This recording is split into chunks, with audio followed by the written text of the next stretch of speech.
Era ele que erguia as casas onde antes só havia chão. Como um pássaro sem asas, ele subia com as casas que lhe brotavam da mão. Mas tudo desconhecia da sua grande missão.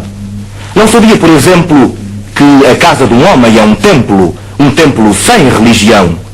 Como tampouco sabia que a casa que ele fazia, sendo a sua liberdade, era a sua escravidão. De facto, como podia um operário em construção compreender porque um tijolo valia mais do que um pão?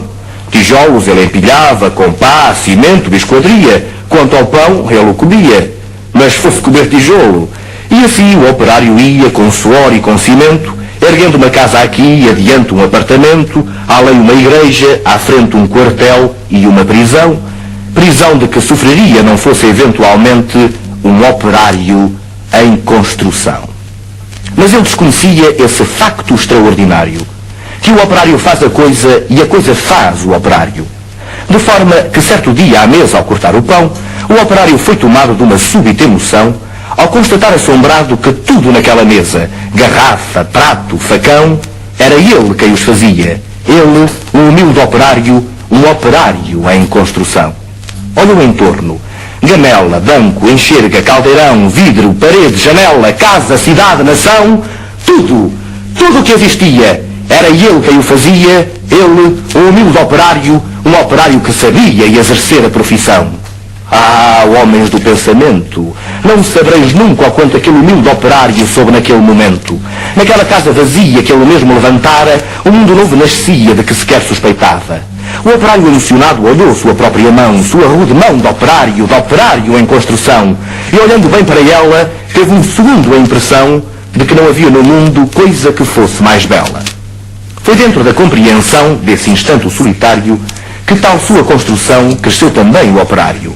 Cresceu em alto e profundo, em largo e no coração. E como tudo que cresce, ele não cresceu em vão. Pois além do que sabia, exercer a profissão, o operário adquiriu uma nova dimensão. A dimensão da poesia. E um facto novo se viu que a todos admirava. O que o operário dizia, outro operário escutava. E foi assim que o operário do edifício em construção, que sempre dizia sim, começou a dizer não. E aprendeu a notar coisas a que não dava atenção. Notou que sua marmita era o prato do patrão, que sua cerveja preta era o whisky do patrão, que o seu macacão de Zuarte era o terno do patrão, que o casebre onde morava era a mansão do patrão, que os seus 2 pés andarilhos eram as rodas do patrão, que a dureza do seu dia era a noite do patrão, que a sua imensa fadiga era a amiga do patrão. E o operário disse não! E o operário fez-se forte na sua resolução. Como era de se esperar, as bocas da delação começaram a dizer coisas aos ouvidos do patrão.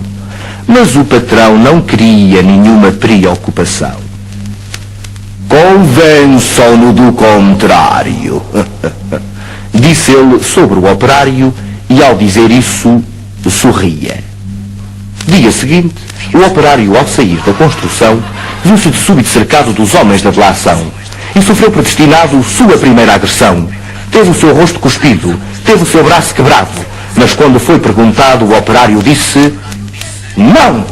Em vão sofrera o operário sua primeira agressão.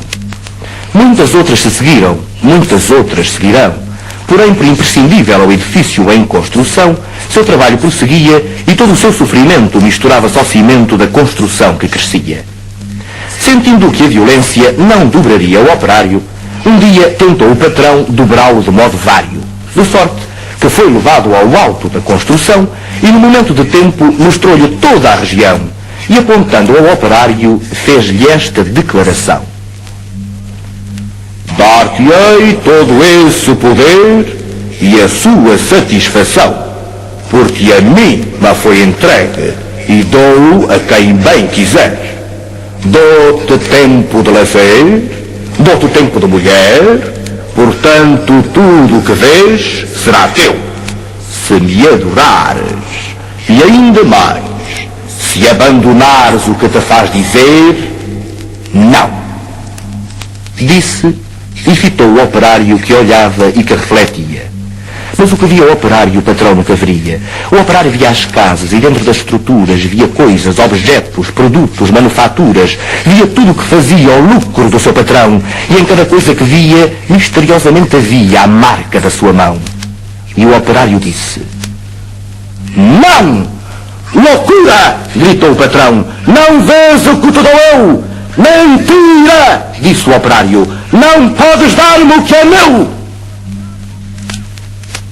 E um grande silêncio fez-se. Dentro do seu coração, um silêncio de martírios, um silêncio de prisão. Um silêncio povoado de pedidos de perdão. Um silêncio apavorado com o medo em solidão. Um silêncio de torturas e gritos de maldição. Um silêncio de fraturas a se arrastarem no chão. E o operário ouviu a voz de todos os seus irmãos que morreram por outros que viverão. Uma esperança sincera cresceu no seu coração. E dentro da tarde mansa, agigantou-se a razão de um homem pobre e esquecido, razão, porém, que fizera, em operário construído, o operário em construção.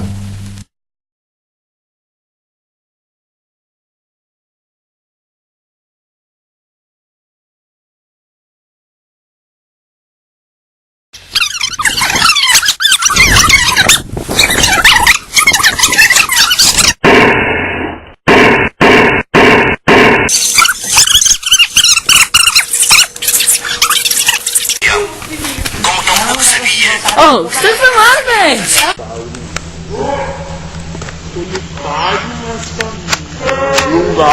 Não pode ser a minha. Não pode. Ó, invadindo a casa ali, invadindo a casa. Ó, no comentário. Invadindo a casa, velho. Tá invadindo a casa. Tá invadindo a casa aí, ó. Não, fulano, tá filmando? Filma aí, filma fulano lá. Tô filmando, tá filmando, sério? Ó outro aí, ó, outro. Os caras invadindo a casa, velho. Vamos fazer, velho. Aqui fazer, Thiago? Nada a ver. Vagabundo para sempre, ó. Deixa cair o vídeo. Tadinho dele, tadinho. Tá filmando? Tadinho dele. Já vai chorar? Ah, vai chorar. Tá revoltada. Tá revoltada. Ô, tô filmando. Vira certo, velho. Tô filmando. Vira certo. Tô filmando, vai. Ele não roda. Não, vai ser no principal, cara, primeiro. Ah, ele não vai cair. Eu tô caindo sim. Caraca, eu tô muito viado mesmo. Yes! Olha isso, Thiago. Ah, cara, eu correndo. Lembra dele? Ó, tá, pipa. Eu quero tchau.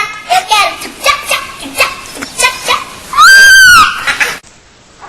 Eu quero tchu. Eu quero tchá. Eu quero tchá, tchá, tchá, tchá, tchá. Eu quero tchu! Eu quero tchá! Eu quero tchu, tchá, tchá, tchu, tchá, tchu, tchá, tchá.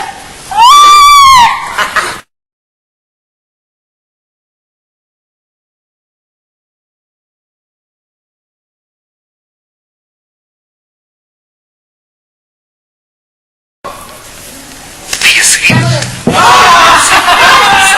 viu-se de súbito cercado dos homens da relação. E viu predestinado sua primeira agressão. Teve o seu rosto cuspido, teve o seu braço quebrado. Mas quando foi perguntado, o operário disse: